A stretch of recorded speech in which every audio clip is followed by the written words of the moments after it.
This is Vishal Arya, founder of rotation online learning platform. और आज मैं लेकर के आ चुका हूं अपना लेक्चर नंबर 1, जो कि है स्पेशली क्लास 12 के लिए, और जो रिपीटर बच्चे हैं वो भी इसे देख सकते हैं। आज का जो अपना टॉपिक है वो है इलेक्ट्रोस्टैटिक्स। इलेक्ट्रोस्टैटिक्स के अंदर आज जो मैं है कवर करूंगा, अपन बात करेंगे इलेक्ट्रोस्टैटिक का इंट्रोडक्शन कि इलेक्ट्रोस्टैटिक्स जो है ये क्या होती है, ठीक है। नेक्स्ट अपन बात करेंगे चार्ज के बारे में, ठीक है। चार्ज के बारे में बात करने वाले हैं, इसके टाइप्स के बारे में बात करने वाले हैं, इसकी यूनिट्स के बारे में बात करने वाले हैं, और यूनिट्स का जो कन्वर्जन है उसके बारे में हम बात करने वाले हैं, ठीक। नेक्स्ट हम बात करेंगे चार्ज की डायमेंशन के बारे में। नेक्स्ट हम बात करेंगे चार्ज की डायमेंशन के बारे में। नेक्स्ट देन अपन बात करेंगे इसके बाद कि कौन कौन से पार्टिकल पे नेचुरली चार्ज पार्टिकल्स के बारे में हम बात करने वाले हैं। नेचुरली चार्ज्ड पार्टिकल्स के बारे में हम बात करने वाले हैं, ठीक है। नेक्स्ट इसके बाद हम बात करेंगे आज यहाँ पर how to charge a body. How to charge a body, किसी बॉडी को किस तरह से, how to charge a body, किसी बॉडी को किस तरह से चार्ज किया जाता है, ये सब आज अपन इसके अंदर कवर करने वाले हैं। क्लियर है बात? तो बहुत ही बेसिक आज का जो है, बहुत ही बेसिक और इंफॉर्मेटिव लेक्चर जो है ये रहने वाला है। तो आ जाइए सभी जो है कॉपी पेन लेकर के तैयार रहिए। क्लियर है बात? ठीक है। लिखने के लिए आपको करना क्या है, मैं जो भी लिखूंगा यहाँ पर आपको पॉज करके जो भी नोट करना है वो नोट कर सकते हैं, ठीक है। चलिए तो स्टार्ट करते हैं अपन इलेक्ट्रोस्टैटिक्स। क्लियर है बात? क्या स्टार्ट कर रहे हैं? इलेक्ट्रोस्टैटिक्स, ठीक है। तो सबसे पहला जो क्वेश्चन हमारे पास अराइज होता है ये है कि what is electrostatics. What is electrostatics, ठीक है। जो इलेक्ट्रोस्टैटिक्स है ये होता क्या है, व्हाट इज इलेक्ट्रोस्टैटिक्स। क्लियर है यहाँ तक बात? ठीक है। इलेक्ट्रोस्टैटिक क्या होता है, तो देखिए जो वर्ड है हमारे पास इलेक्ट्रोस्टैटिक्स, जो वर्ड है हमारे पास क्या, इलेक्ट्रोस्टैटिक्स, ठीक है। ये दो वर्ड से मिलकर के बना है बेटा। इसमें एक है इलेक्ट्रो और दूसरा है हमारे पास स्टैटिक्स। एक है इलेक्ट्रो और दूसरा है स्टैटिक्स, ठीक। यहाँ जो इलेक्ट्रो वर्ड है ये लिया गया है इलेक्ट्रॉन से। इलेक्ट्रो वर्ड जो है लिया गया इलेक्ट्रॉन से, और इलेक्ट्रॉन वर्ड जो यूज में लिया गया है ये लिया गया है किसके लिए बेटा, चार्ज के लिए। किसके लिए यूज में लिया गया है, चार्ज के लिए, ठीक है। और स्टैटिक्स वर्ड का मतलब होता है बेटा एट रेस्ट। एट रेस्ट रुका हुआ होना। क्लियर है बात? तो इलेक्ट्रोस्टैटिक्स के अंदर बेसिकली हम क्या करने वाले हैं, चार्ज की स्टडी करने वाले हैं। और कब करने वाले हैं, जबकि वो क्या होगा, रेस्ट में होगा। क्लियर है यहाँ तक बात? ठीक है। मतलब इलेक्ट्रोस्टैटिक्स क्या है, nothing but study of charge when it is at rest. Electrostatics क्या है, nothing but study of charge when it is at rest. Clear है यहाँ तक बात? ठीक है।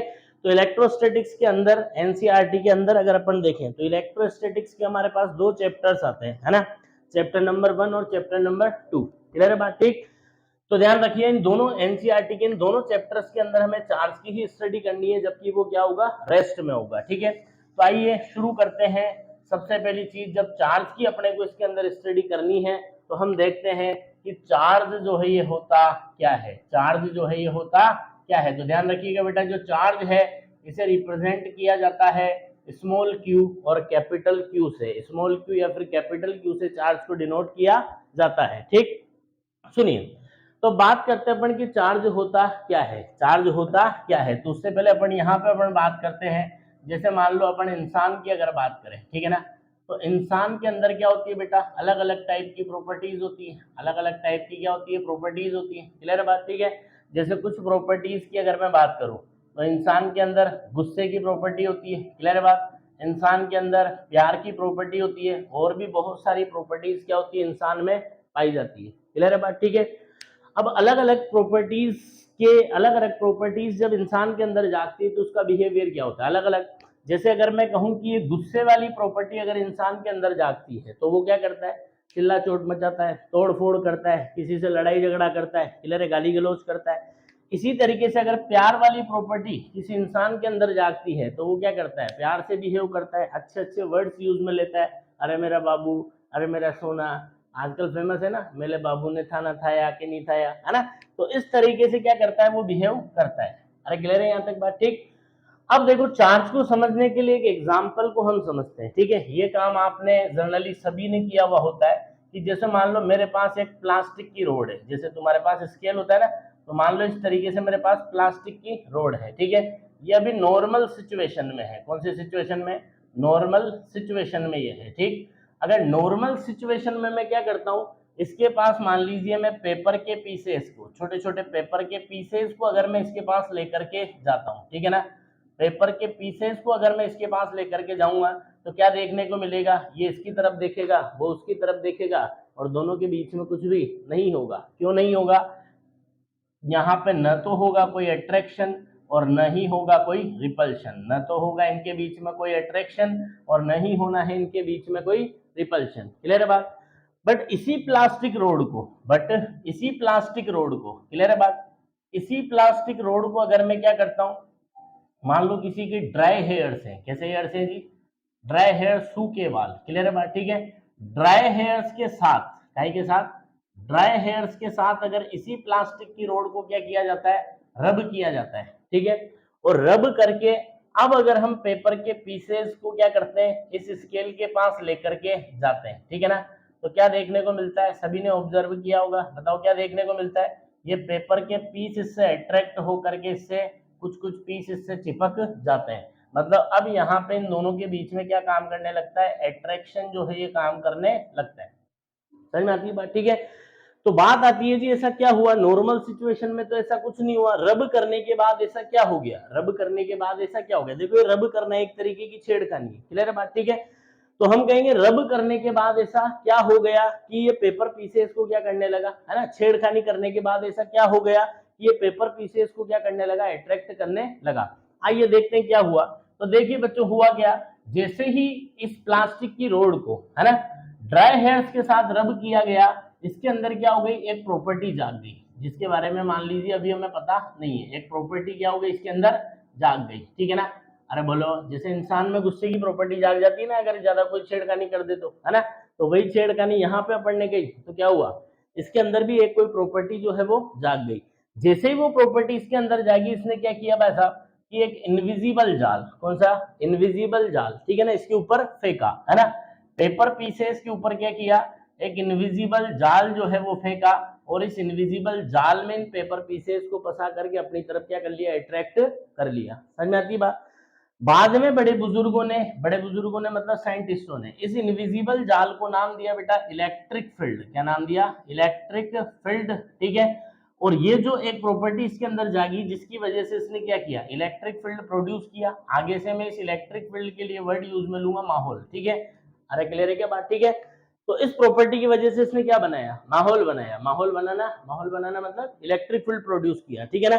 तो ये जो प्रॉपर्टी थी, ये जो इनविजिबल जाल है, इसको तो नाम क्या दिया, इलेक्ट्रिक फील्ड। इस माहौल को क्या नाम दिया, इलेक्ट्रिक फील्ड। और ये जो प्रॉपर्टी इसके अंदर जागी बेटा, इसी को क्या नाम दिया, चार्ज। क्या नाम दिया इसी को, चार्ज। क्या नाम दिया इसी को, चार्ज, है ना। तो बात करते हैं अपन की चार्ज होता क्या है। तो मैं क्या बोल रहा हूं कि चार्ज जो है भाई साहब, ये किसी भी मटेरियल की, चार्ज क्या है, ये किसी भी मटेरियल की एक प्रॉपर्टी है। चार्ज क्या है, ये किसी भी मटेरियल की एक प्रॉपर्टी है, ठीक है। बात आती है जी कैसी प्रॉपर्टी है, तो हम कहेंगे ऐसी प्रॉपर्टी है कि जब ये जाग जाती है, जब ये जाग जाती है तो कोई मटेरियल माहौल बनाने लगता है, मतलब इलेक्ट्रिक फील्ड या मैग्नेटिक फील्ड को, इलेक्ट्रिक फील्ड या मैग्नेटिक फील्ड को क्या करने लगता है, प्रोड्यूस करने लगता है। क्लियर है यहाँ तक बात, इमिट करने लगता है।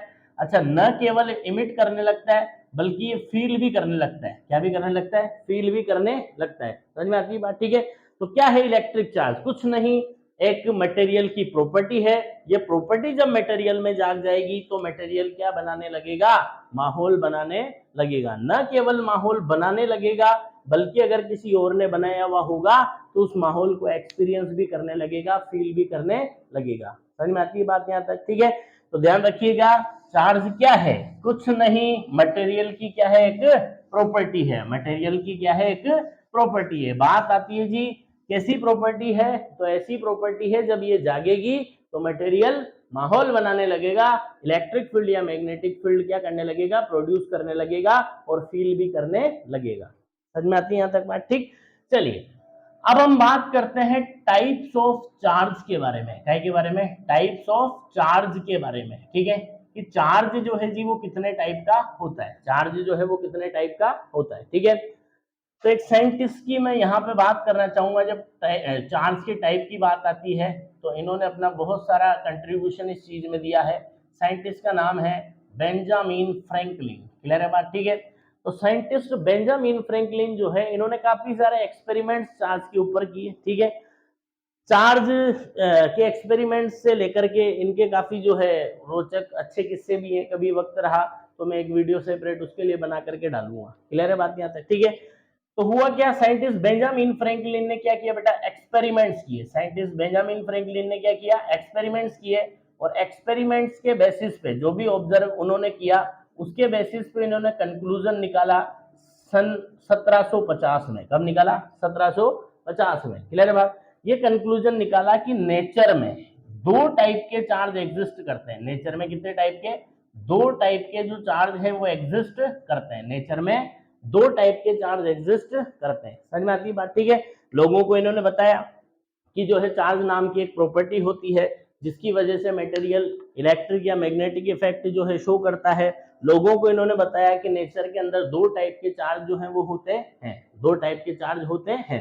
तो लोगों ने बधाइयां दी, बोला जी बहुत बहुत बधाई हो, आपको दो दो चार्ज हुए हैं, बहुत बहुत बधाई हो, आपको दो दो चार्ज हुए। तो उन्होंने कहा भाई थैंक यू, है ना। अब हुआ क्या भाई साहब, अगले दिन लोगों ने आकर के पूछा जी, बोला जी वो जो दो टाइप के हुए हैं उनका नाम क्या रखा, जो दो टाइप के चार्ज जो आपको हुए उनका नाम आपने क्या रखा, क्लियर है यहाँ तक बात, ठीक है। तो इन्होंने कहा नाम रखेंगे, रुको जरा सब्र करो, ठीक है। अच्छा फिर भी तुम सब लोगों को ये पता है कि दो टाइप के जो चार्ज होते हैं वो कौन कौन से होते हैं, ठीक है। तो यहाँ पर अपन क्या बोलेंगे, दो टाइप के चार्ज जो है वो नेचर के अंदर पाए जाते हैं, ठीक है। किसने बताया जी, तो बेंजामिन फ्रैंकलिन ने बताया। किसने बताया जी, साइंटिस्ट बेंजामिन फ्रैंकलिन ने बताया on the basis of his experiment, ठीक। कौन कौन से, तो उनके नाम की अगर अपन बात करें तो एक का नाम रखा गया पॉजिटिव चार्ज और दूसरे का नाम इन्होंने रखा नेगेटिव चार्ज। एक का नाम रखा पॉजिटिव चार्ज और दूसरे का नाम क्या रखा, नेगेटिव चार्ज, क्लियर है यहाँ तक बात, अरे बोलो, है ना। फिलहाल आप यहाँ पे देखिए बात आती है कि पॉजिटिव नेगेटिव क्यों रखा, तो ये चलो बात की बात है। फिलहाल आप इतना ध्यान रखें कि इनके नामों को सुन करके हमें ऐसी फीलिंग आती है कि both are opposite in nature, both are opposite in nature, ठीक है। मतलब इन दोनों का जो बिहेवियर है ना भाई वो एक दूसरे से क्या होता है, अपोजिट होता है। Both are opposite in nature. वो जैसे जैसे अपन इस चैप्टर में आगे बढ़ते जाएंगे तो मैं खुद को पता लगता जाएगा कि हाँ वाकई में इन दोनों का बिहेवियर क्या होता है, एक दूसरे से अपोजिट होता है, क्लियर है यहाँ तक बात, पक्का, ठीक। अच्छा क्या ये जानना चाहते हो कि ये नाम के किस तरह से रखा गया, पॉजिटिव और नेगेटिव, चलो मैं बता देता हूँ। देखो किस तरीके से नाम पॉजिटिव और नेगेटिव रखा गया। तो साइंटिस्ट बेंजामिन फ्रैंकलिन ने क्या किया, ये तो उसे पता चल ही गया कि दो टाइप के चार्ज होते हैं, ठीक है। फिलहाल तुम ऐसा मान लो कि तुम्हें नहीं पता कि एक का नाम पॉजिटिव और दूसरे का नाम नेगेटिव है, तो अपन एक काम करते हैं, एक को बोल देते हैं ए टाइप वाला चार्ज, एक को क्या बोल देते हैं ए टाइप, और दूसरे को क्या बोल देते हैं बी टाइप वाला चार्ज। समझ में आती बात, एक को ए टाइप वाला बोल देते हैं और दूसरे को बी टाइप वाला बोल देते हैं। तो बेंजामिन फ्रैंकलिन ने क्या किया कि जब किसी बॉडी को ए टाइप वाला चार्ज दिया और ए टाइप वाला चार्ज देकर के जब पेपर के पीसेस के पास में इसको ले जाया गया, ठीक है ना, पेपर के पीसेस के पास में जब क्या किया गया, इनको ले जाया गया, ठीक है। तो वापस से वही बात, ए टाइप वाला चार्ज देके ले जाया गया तो ये पेपर पीस इससे अट्रैक्ट हो गए और कुछ कुछ इससे क्या हो गए, चिपक गए, क्लियर है बात, ठीक है।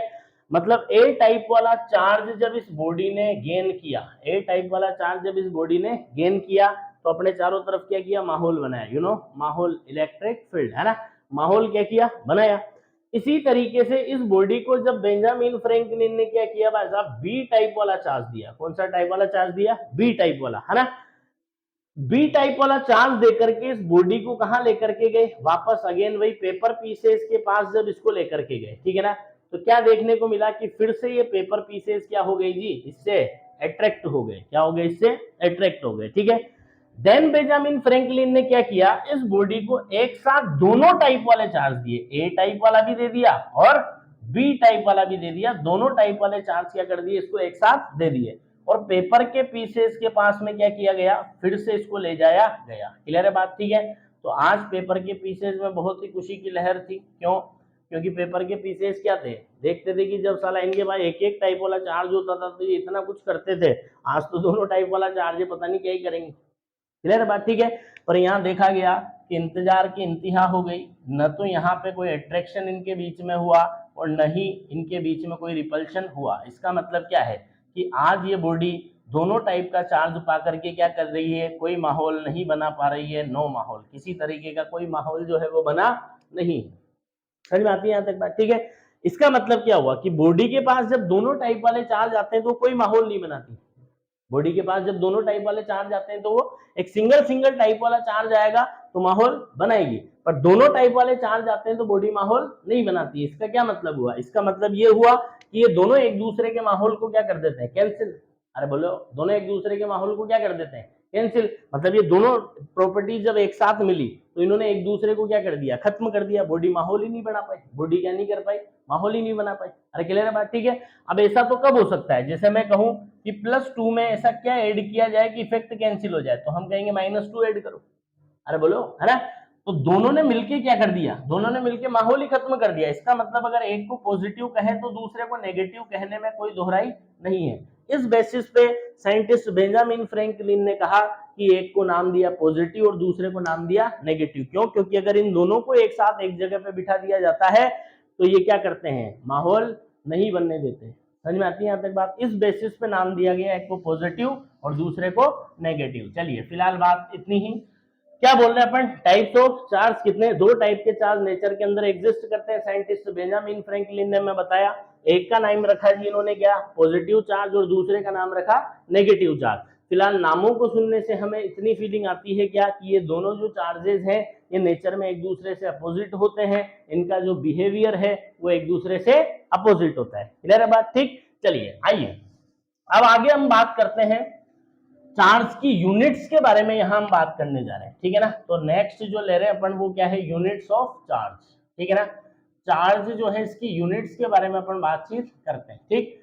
तो सबसे फर्स्ट मैं ले रहा हूं चार्ज जो है इसकी एसआई यूनिट। चार्ज की कौन सी यूनिट, एसआई यूनिट, ठीक। चार्ज की जो एसआई यूनिट है ये भी साइंटिस्ट का नाम है कूलाम, ठीक है। साइंटिस्ट कूलाम के नाम पे चार्ज की यूनिट रखी गई कूलाम। इसे रिप्रेजेंट किया जाता है सी से। कैसे रिप्रेजेंट करते हैं, सी से, ठीक। नेक्स्ट अपन बात करें इसकी सीजीएस यूनिट की। कौन सी यूनिट की बात करें, सीजीएस यूनिट की। तो सीजीएस सिस्टम में बेटा चार्ज की 2 यूनिट्स होती है। सीजीएस सिस्टम में चार्ज की कितनी यूनिट्स होती है, 2। एक तो होती है चार्ज की इलेक्ट्रोस्टैटिक्स यूनिट, एक तो कौन सी होती है, इलेक्ट्रोस्टैटिक यूनिट, जिसे एब्रीविएट करके क्या लिखते हैं अपन, ईएसयू। क्लियर है बात? ठीक है। और दूसरी चार्ज की सीजीएस यूनिट जो होती है वो होती है हमारे पास इलेक्ट्रोमैग्नेटिक यूनिट। कौन सी होती है बोलिए, इलेक्ट्रोमैग्नेटिक यूनिट, जिसे एब्रीविएट करते हैं अपन कैसे, ईएमयू से। कैसे रिप्रेजेंट करते हैं, ईएमयू से। क्लियर है यहां तक बात? ठीक है। अब बात आती है सर एक सिस्टम में 2-2 यूनिट है। अगर मेरे से कहा जाएगा या मान लो मेरे को यूज में लेना होगा कि सीजीएस सिस्टम में मान लो मेरे को यूज लेने की जरूरत पड़ेगी चार्ज की यूनिट की, तो सर 2-2 है, मैं कैसे यूज में लूंगा? तो ध्यान से सुनिए, अगर आप सीजीएस सिस्टम में हिसाब किताब कर रहे हैं, चार्ज का हिसाब किताब सीजीएस सिस्टम में अगर आप कर रहे हैं और आपका जो चार्ज है वो रेस्ट पे है, आपका जो चार्ज है वो कैसा है, रेस्ट पे, जो कि पूरी इलेक्ट्रोस्टैटिक के अंदर होने वाला है। क्लियर है बात? तो आप सीजीएस सिस्टम में चार्ज की यूनिट क्या यूज में ले, क्या यूज में ले, इलेक्ट्रोस्टैटिक यूनिट ईएसयू आप यूज में ले। और वहीं पे अगर आप सीजीएस सिस्टम में चार्ज का हिसाब किताब कर रहे हैं और चार्ज की यूनिट आपको चाहिए और आपका चार्ज जो है ये मोशन में है, आपका चार्ज कहीं में मोशन में, मूविंग चार्ज है, ठीक है, तो फिर आप क्या यूज में ले, इलेक्ट्रोमैग्नेटिक यूनिट यूज में ले। समझ में आनी बात? ठीक है। इस सीजीएस सिस्टम में चार्ज का हिसाब किताब करते टाइम कौन सी यूनिट यूज में लेनी। क्लियर है बात? ठीक। अब देखो चार्ज की जो इलेक्ट्रोस्टैटिक यूनिट है ये होती है बेटा स्टेट कूलाम। चार्ज की जो इलेक्ट्रोस्टैटिक यूनिट है क्या होती है, स्टेट कूलाम, एब्रीविएट करते हैं एसटीसी से। क्लियर बात? और साइंटिस्ट बेंजामिन फ्रैंकलिन को सम्मान देने के लिए चार्ज की जो इलेक्ट्रोस्टैटिक यूनिट है इसे क्या भी रखा गया है, फ्रैंकलिन भी रखा गया है, ठीक। इसी तरीके से चार्ज की जो इलेक्ट्रोमैग्नेटिक यूनिट होती है वो होती है बेटा एब्सोल्यूट कूलाम। चार्ज की जो कौन सी यूनिट होती है हमारे पास, इलेक्ट्रोमैग्नेटिक यूनिट, ये होती है एब्सोल्यूट कूलाम। इसे एब्रीविएट किया जाता है एबीसी से। कैसे रिप्रेजेंट करते हैं, एबीसी से, ठीक। नेक्स्ट इसके बाद अपन बात करते हैं इसकी प्रैक्टिकल यूनिट की। चार्ज की कौन सी यूनिट, प्रैक्टिकल यूनिट्स की अगर अपन बात करें, ठीक है, तो चार्ज की प्रैक्टिकल यूनिट्स जो है एक तो होती है हमारे पास एम्पियर हार। क्या होती है, एक तो एम्पियर हार, ठीक है ना, और दूसरी हमारे पास होती है फेराडे। दूसरी हमारे पास क्या होती है, फेराडे। क्लियर है यहां तक बात? दूसरी यूनिट क्या होती है हमारे पास, फेराडे, ठीक भाई, बहुत बढ़िया है ना। अदर स्मॉल यूनिट्स की अपन बात करें, अदर स्मॉल यूनिट्स जिनको इलेक्ट्रोस्टैटिक्स में अपन क्या करने वाले हैं, काफी ज्यादा यूज में लेने वाले हैं। तो अदर स्मॉल यूनिट्स में आती है हमारे पास milli coulomb, micro coulomb, nano coulomb, pico coulomb, ये अदर स्मॉल यूनिट्स होती हैं किसकी, चार्ज की। ठीक है, तो पोज करके क्या कर लीजिए, नोट कर लीजिए, ध्यान रखिएगा। चार्ज की ऐसा यूनिट होती है हमारे पास कुलाम। सीजीएस सिस्टम में दो यूनिट है, स्टेशनरी चार्ज के लिए इलेक्ट्रोस्टैटिक यूनिट, ठीक है, और मूविंग चार्ज के लिए कौन सी है, इलेक्ट्रोमैग्नेटिक यूनिट। ठीक, प्रैक्टिकल यूनिट होती है एम्पियर हार और फेराडे। ठीक, अदर स्मॉल यूनिट्स में आता है मिली कुलाम, माइक्रो कुलाम और नैनो कुलाम। पोज करके आप नोट कर लीजिए, क्लियर है बात। ठीक, अब हम बात करते हैं जी इन सब में क्या रिलेशन होता है, इन सब में क्या रिलेशन होता है। ठीक है, तो देखिए सबसे पहली चीज जो 1 कुलाम है उसके अंदर कितने इलेक्ट्रोस्टैटिक यूनिट्स होते हैं, तो होते हैं 3 × 10⁹ इलेक्ट्रोस्टैटिक यूनिट। क्लियर है यहां तक बात। ठीक है, नेक्स्ट अपन बात करें जी 1 कुलाम के अंदर कितनी इलेक्ट्रोमैग्नेटिक यूनिट होती है, तो 1 कुलाम के अंदर होता है 1/10 इलेक्ट्रोमैग्नेटिक यूनिट, या आप इसको ऐसे भी लिख सकते हैं कि 1 electromagnetic unit is equal to क्या होता है, 10 कुलाम। मतलब 1 इलेक्ट्रोमैग्नेटिक यूनिट को बैलेंस करने के लिए कितने कुलाम चाहिए, 10 कुलाम चाहिए। क्लियर है बात। ठीक है, अच्छा नेक्स्ट अपन बात करें आगे, तो अगली हमारे पास आती है कौन सी, 1 एम्पियर हार। ठीक है, तो 1 एम्पियर हार के अंदर होते हैं 3600 कुलाम। ये कहां से अभी करेंगे इसकी चर्चा। ठीक है, इसी तरीके से जो 1 फेराडे है, क्या है जो 1 फेराडे, ठीक है, इस 1 फेराडे के अंदर होता है 96500 गुलाम। 1 फेराडे के अंदर कितने गुलाम, 96500 गुलाम, 96,500 गुलाम। समझ में आती है यहां तक बात, अरे बोलो क्लियर। अच्छा, चार्ज की एक और यूनिट होती है एम्पियर इनटू सेकंड। चार्ज की एक और यूनिट होती है एम्पियर इनटू सेकंड, ये कहां से आई करेंगे चर्चा, बट ध्यान रखना 1 एम्पियर इनटू सेकंड जो है वो 1 कुलाम के इक्वल होता है। 1 एम्पियर इनटू सेकंड किसके इक्वल होता है, 1 कुलाम के। ठीक, ये है चार्ज की यूनिट, ये आपको याद रखनी ही पड़ेगी। क्लियर है, अब बढ़ते हैं आगे। तो नेक्स्ट अब अपन बात करते हैं चार्ज की डायमेंशन के बारे में। क्या के बारे में, चार्ज की डायमेंशन के बारे में। ठीक है, तो आइए देखिए। अच्छा, एक चीज और यहाँ पे अपन देखें, अगर मैं आपको कंपैरिजन करने को कहूँ, ठीक है ना, कि आप क्या कीजिए 1 कुलाम, 1 electromagnetic unit, 1 electrostatic unit, 1 ampere हार और 1 फेराडे, ठीक है ना, इनको असेंडिंग या डिसेंडिंग ऑर्डर में अरेंज करो। क्लियर बात, तो मैं एक काम करता हूँ डिसेंडिंग ऑर्डर में अरेंज करता हूँ। ठीक है, तो क्या देखने को मिलेगा, सबसे बड़ा जो होगा इन सब में वो क्या होगा हमारे पास, फेराडे। क्यों होगा, क्योंकि एक फेराडे की बराबरी करने के लिए 96500 गुलाम चाहिए होता है। क्लियर है बात। इससे छोटा होगा हमारे पास 1 एम्पियर इनटू हार। क्यों, क्योंकि 1 एम्पियर हार की बराबरी करने के लिए 3600 गुलाम चाहिए। क्लियर है। इसके बाद नेक्स्ट अपन बात करें तो इससे छोटा जो हमारे पास होगा वो होगा 1 इलेक्ट्रोमैग्नेटिक यूनिट। क्लियर है, क्योंकि 1 ईएमयू को बैलेंस करने के लिए 10 कुलाम चाहिए। ठीक, इसके बाद जो हमारे पास आएगा वो आएगा कौन, 1 कुलाम, और सबसे बाद में जो हमारे पास आएगा वो कौन आएगा, 1 इलेक्ट्रोस्टैटिक यूनिट। ये इनका क्या हो गया हमारे पास, डिसेंडिंग ऑर्डर। अरे क्लियर है क्या बात, कौन सा ऑर्डर हो गया, डिसेंडिंग ऑर्डर। ठीक, बढ़ते हैं आगे। तो नेक्स्ट अब बात करते हैं इसके बाद इसकी चार्ज की डायमेंशन के बारे में अपन बात करते हैं। क्या के बारे में बात करते हैं, चार्ज की डायमेंशन जो है इसके बारे में अपन बात करते हैं। ठीक है, तो एक फॉर्मूला आपने 10th क्लास में ही पढ़ लिया होगा कि जो करंट होता है, क्या होता है बेटा, करंट। ठीक है ना, ये करंट इज इक्वल टू क्या होता है, करंट होता है हमारे पास चार्ज अपॉन टाइम। करंट क्या होता है बताओ, चार्ज अपॉन टाइम। अरे पढ़ा होगा ना ये formula, I is equal to क्या होता है, Q by T. I is equal to क्या होता है, क्यू बाई टी। तो यहां से अगर मैं लिखूं चार्ज, तो चार्ज को क्या लिख सकता हूं बेटा, चार्ज को मैं लिख सकता हूं करंट मल्टीप्लाइड बाई, चार्ज को क्या लिख सकता हूं, करंट मल्टीप्लाइड बाई टाइम। ठीक है, अब मेरे को अगर डब्बा चाहिए, डब्बा मतलब अगर मेरे को डायमेंशन चाहिए चार्ज की, तो चार्ज का डब्बा क्या होगा, करंट का डब्बा। ठीक है ना, और मल्टीप्लाइड बाई किसका डब्बा, टाइम का डब्बा। करंट का डब्बा और मल्टीप्लाइड बाई किसका डब्बा, टाइम का डब्बा। ठीक है, अब बताओ करंट की डायमेंशन क्या होती है जी, A1, और टाइम की डायमेंशन क्या होती है, T1। आज से सभी बच्चों को एकदम रटा हुआ होना चाहिए, रात को 2 बजे भी। क्लियर है कि चार्ज की डायमेंशन क्या होती है, A1 T1। चार्ज की डायमेंशन क्या होती है, A1 T1। बोलो, चार्ज की डायमेंशन क्या होती है, A1 T1। ठीक है, अच्छा इसको थोड़ा अगर वेल अरेंज करके अपन लिखना चाहे तो लिख सकते हैं M0 L0 T1 A1। इस तरीके से भी इसको क्या किया जा सकता है, लिखा जा सकता है। क्लियर है। अब याद करो वो जो चार्ज की मैंने डायमेंशन, चार्ज की जो यूनिट्स लिखी थी एम्पियर सेकंड और क्या लिखी थी, एम्पियर हार, वो कहां से लिखी, ध्यान से सुनो। तो यहीं से वो लिखी मैंने कि चार्ज इज इक्वल टू क्या है बताओ, current multiplied by, charge is equal to क्या है, current multiplied by time. Clear है?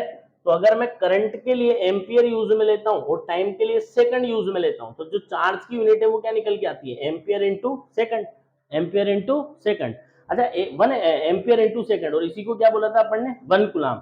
तो एम्पियर इंटू सेकंड का क्या मतलब है, एम्पियर इंटू सेकंड का मतलब है कि अगर आप 1 एम्पियर का करंट किसी वायर में 1 सेकंड तक फ्लो करते हैं, तो जितना चार्ज फ्लो होता है वो किसके इक्वल होता है, 1 कूलम के। ठीक है?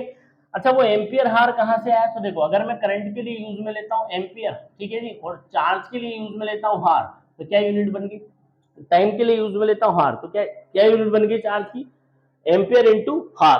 अरे बोलो, और जो 1 एम्पियर इंटू हार है 3600 कूलम के इक्वल होता है। कैसे हुआ, तो देखो इधर 1 एम्पियर इंटू हार, इसको ऐसे लिख सकते हैं 1 एम्पियर इंटू 1 हार। ठीक है? तो 1 एम्पियर और 1 हार की जगह पे कितना लिख सकता हूँ, 36500 सेकंड, तो कितना बना 36500 सेकंड, एम्पियर इंटू सेकंड, और एम्पियर इंटू सेकंड को क्या बोलते हैं, कूलम। तो यहां से निकल के आया 1 एम्पियर हार। तो 1 एम्पियर हार क्या होता है बेटा, कि अगर आप किसी वायर में 1 एम्पियर का करंट 1 घंटे तक फ्लो करते हैं, तो जो चार्ज फ्लो होगा वो किसके इक्वल होता है, 3600 कूलम के इक्वल होता है। बोलिए यहाँ तक कोई समस्या? तो याद रखिएगा, चार्ज की डायमेंशन बहुत काम आती है अपने आगे। चार्ज की डायमेंशन क्या होती है बेटा, A1 T1। क्या होती है चार्ज की dimension, A1 T1। Clear? Okay, देखिए, तो नेक्स्ट अब हम बात करते हैं इसके बाद यहाँ पे, जो मैंने कहा भी था तुमसे लेक्चर के शुरुआत में, कि कुछ नेचुरली चार्ज पार्टिकल्स के बारे में, उनके चार्जेस के बारे में अपन यहाँ बातचीत करने वाले हैं। ठीक है ना? तो देखिए, अच्छा उससे पहले एक काम अपन और करते हैं। जैसे अगर मान लीजिए मैं आपसे एक क्वेश्चन कहूँ, ठीक है ना, कि क्वेश्चन में मैंने कहा कि मान लो 1 एब coulomb, find the ratio. Question में कहा गया आपसे कि find the ratio of 1 abcoulomb to the 1 statcoulomb. ठीक है? 1 एब कूलम और 1 स्टेट कूलम का क्या करो, रेशियो निकालो। ठीक है? तो कैसे निकालेंगे, देखो सिंपल सा है, 1 एब कूलम डिवाइडेड बाई क्या लेना है आपको, 1 स्टेट कूलम। क्लियर है क्या? अब एब कूलम को भी कूलम में कन्वर्ट कर लो, और स्टेट कूलम को भी किसमें कन्वर्ट कर लो, कूलम में। तो बताइए 1 एब कूलम जो है वो कितना होता है, बोलो 1 एब कूलम का मतलब 10 कूलम, और 1 स्टेट कूलम कितना होता है, नहीं पता। तो अब एक ये तो पता है 1 कूलम कितना होता है, 3 into 10 to the power 9 statcoulomb होता है क्या। तो यहाँ से 1 स्टेट कूलम कितना आ जाएगा जी, 1/3 इंटू 10 टू दी पावर 9। सही है? अरे बोलो, यहाँ पे वैल्यू सब्स्टिट्यूट कर दो, 1 एब कूलम की जगह कितना रखा, 10 कूलम, और 1 स्टेट कूलम की जगह कितना रखा, 1/3 into 10 to the power 9 coulomb. Coulomb से कूलम कैंसिल हो गया, सोल्व करो कितना आया, ऊपर 10 और नीचे से ये गया, तो 3 इंटू 10 टू दी पावर 9 कितना हुआ, 3 into 10 to the power 10। Clear है? अच्छा, यहाँ से अगर मैं स्टेट कूलम को इधर मल्टीप्लाई करूँ, तो यहाँ से क्या निकल के आता है कि जो 1 एब कूलम है वो किसके इक्वल होता है, 3 into 10 to the power 10 statcoulomb के इक्वल होता है। कोई कष्ट वाली बात? अरे बोलिए, पक्का? डन? चलो, तो अब बढ़ते हैं आगे। नेक्स्ट अब चर्चा करते हैं इसके बाद अपन का के बारे में, कुछ नेचुरली चार्ज पार्टिकल्स के चार्जेस के बारे में बात करने वाला हूँ। ये याद करने वाला सेक्शन है, करना ही पड़ेगा। देखो, तो बात करते हैं कि सबसे पहले अपन चार्ज ऑन एन इलेक्ट्रॉन क्या के बारे में बात करते हैं। चार्ज ऑन एन इलेक्ट्रॉन, एक इलेक्ट्रॉन पे क्या चार्ज होता है उसके बारे में बात करते हैं। तो चार्ज ऑन एन इलेक्ट्रॉन, ठीक है? अरे क्लियर है? तो इलेक्ट्रॉन के ऊपर चार्ज जो होता है ये होता है बेटा 1.6 into 10 to the power -19 coulomb, और इसकी नेचर कैसी होती है, नेगेटिव। क्लियर है? नेक्स्ट में बात करूं चार्ज ऑन अ प्रोटॉन, किस पे बात कर रहा हूं मैं, चार्ज ऑन अ प्रोटॉन। एक प्रोटॉन के अगर चार्ज की अपन बात करें, तो एक प्रोटॉन पे चार्ज होता है 1.6 into 10 to the power -19 coulomb, और इसकी नेचर कैसी होती है, पॉजिटिव। चलिए, अगर मैं यहाँ आपसे एक क्वेश्चन पूछूं, बताइए इलेक्ट्रॉन पे चार्ज ज्यादा कि प्रोटॉन पे चार्ज ज्यादा। तो देखो, मैथ के अकॉर्डिंग अगर कहेंगे, तो जैसे मैथ में पढ़ते हैं ना अपन कि +2 इज ग्रेटर देन -2। अरे क्लियर है बात? बट ध्यान रखना, यहाँ पे जो प्लस माइनस है वो चार्ज की सिर्फ किसको रिप्रेजेंट करते हैं, नेचर को, कम ज्यादा को वो रिप्रेजेंट नहीं करते। ठीक है ना? तो ध्यान रखिएगा, अगर मैग्नीट्यूड वाइज देखा जाए तो इलेक्ट्रॉन जो है ना वैसा, वो चार्ज के मामले में प्रोटॉन को बराबर टक्कर देता है। मतलब इलेक्ट्रॉन और प्रोटॉन का चार्ज जो है वो क्या होता है, उनका मैग्नीट्यूड दोनों का इक्वल होता है, बस नेचर अपोजिट होती है। याद करो, कहा था ना 2 टाइप के चार्ज हैं, तो उसमें से एक टाइप वाला किसके पास है, इलेक्ट्रॉन के पास, और दूसरा टाइप वाला किसके पास है, प्रोटॉन के पास। समझ में आती है बात? ठीक है? बट ध्यान रखिए दोनों का जो मैग्नीट्यूड है वो सेम है, दोनों का जो मैग्नीट्यूड है वो क्या है, सेम है। ठीक, अच्छा ये जो मैग्नीट्यूड अपन ने लिखा, ठीक है ना, इस मैग्नीट्यूड को कैसे स्मॉल ई से इसको एब्रीविएट किया जाता है। ध्यान रखना आगे से अगर मैं कहीं चार्ज के लिए स्मॉल ई यूज में लेता हूं तो इसका मतलब क्या समझना है, 1.6 इंटू 10⁻⁻19 कूलम। ठीक, तो इस तरह से अगर मैं इलेक्ट्रॉन का चार्ज लिखना चाहूँ तो इलेक्ट्रॉन का चार्ज लिख सकता हूँ मैं माइनस, और इसकी जगह पे क्या लिख सकता हूँ ई, और प्रोटॉन का चार्ज क्या लिख सकता हूँ प्लस, और इसकी जगह पे क्या लिख सकता हूँ ई। अरे क्लियर है क्या? तो इलेक्ट्रॉन का चार्ज कितना होता है माइनस ई, और प्रोटॉन का कितना होता है प्लस ई, और ई का मतलब क्या है 1.6 इंटू 10⁻⁻19 कूलम। कोई कष्ट वाली बात?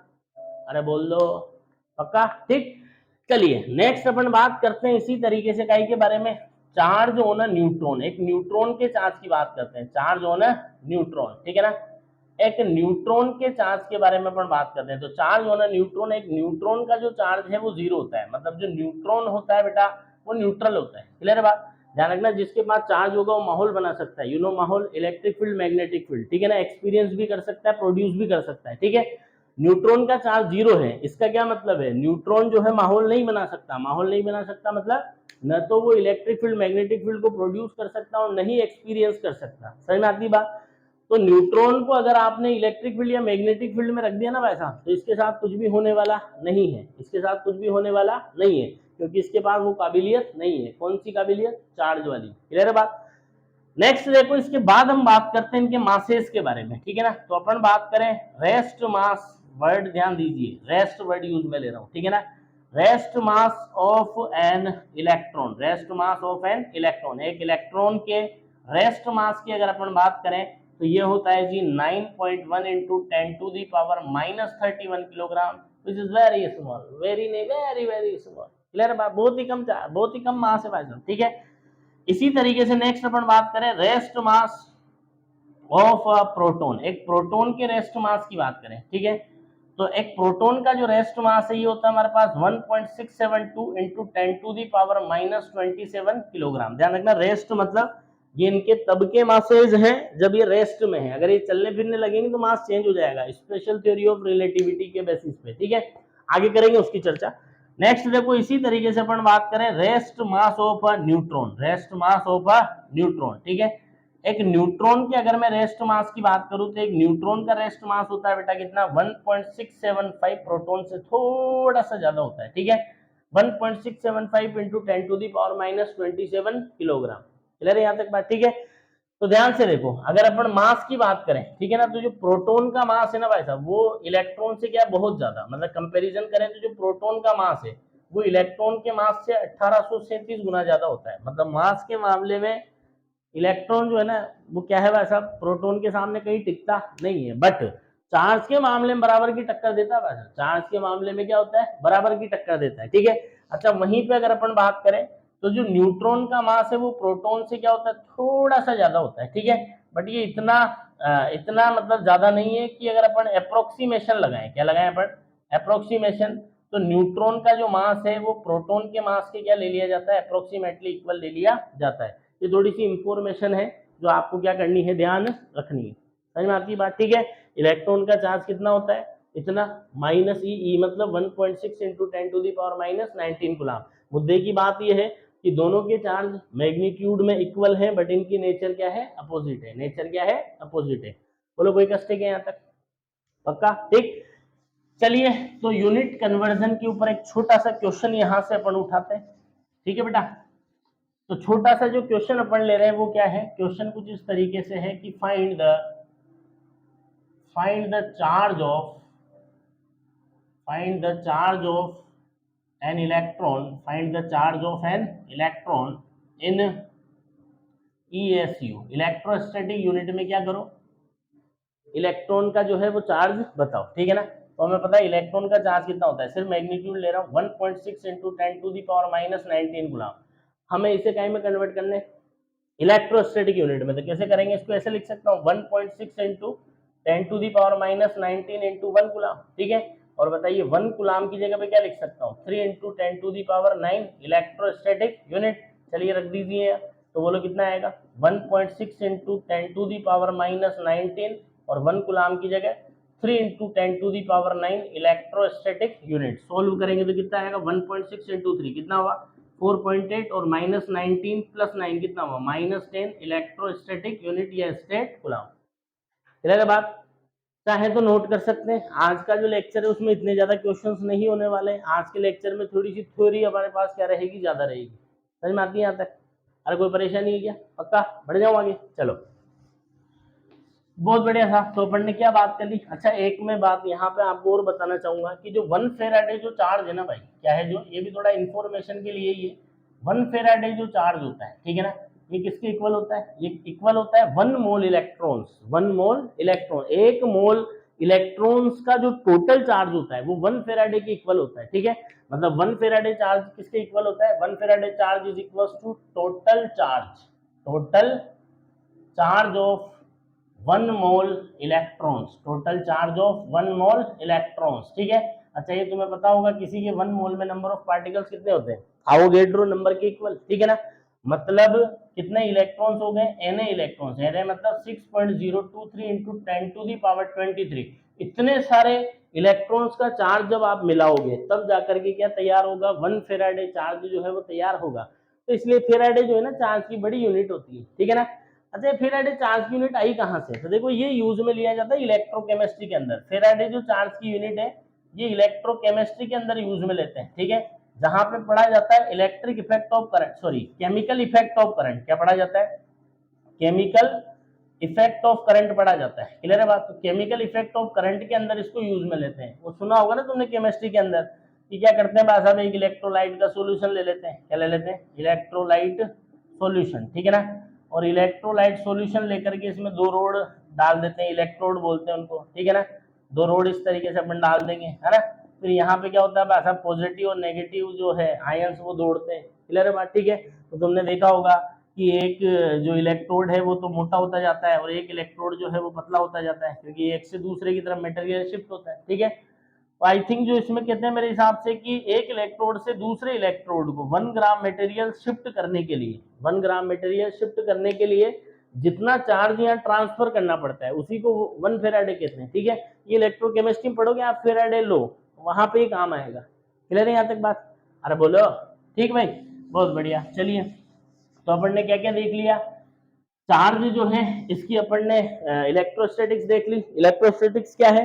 Nothing but study of charge when it is at rest. ठीक है, चार्ज की यूनिट्स हमने देख ली, चार्ज की डायमेंशंस हमने देख ली, कुछ जो हमारे पास नेचुरली चार्ज पार्टिकल्स थे उनके चार्जेस देख लिए, उनके क्या देख लिए? मासेज अपन ने देख ली। समझ में आ रही है यहाँ तक?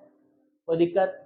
पक्का? ठीक है, चलिए तो अब आगे बढ़ते हैं अपन और नेक्स्ट बात करते हैं कि किसी बॉडी को किस तरह से चार्ज किया जाता है, how to charge a body. ठीक है, तो आइए बात करते हैं how to charge a body. How to charge a body, किसी बॉडी को किस तरीके से चार्ज किया जाए। ठीक है, आई थिंक इसको अपने को नेक्स्ट लेक्चर में लेना चाहिए, अदरवाइज वीडियो ज़्यादा लंबी हो जाएगी। तब तक के लिए आप क्या करें, यहीं तक इसको देखें, नोट डाउन करें, कॉपी पेन बरोबर साथ लेकर के बैठें। क्लियर है बात? ठीक है, और लक्ष्य अपना निर्धारित कर लीजिए कि इस साल 2023-24 में अपने को नीट IIT को क्रैक करना है। ठीक है, कर सकते हैं आप। क्यों कर सकते हैं? क्योंकि कहा है कि कोई भी लक्ष्य मनुष्य के साहस से बड़ा नहीं और हारा वही है जो लड़ा नहीं।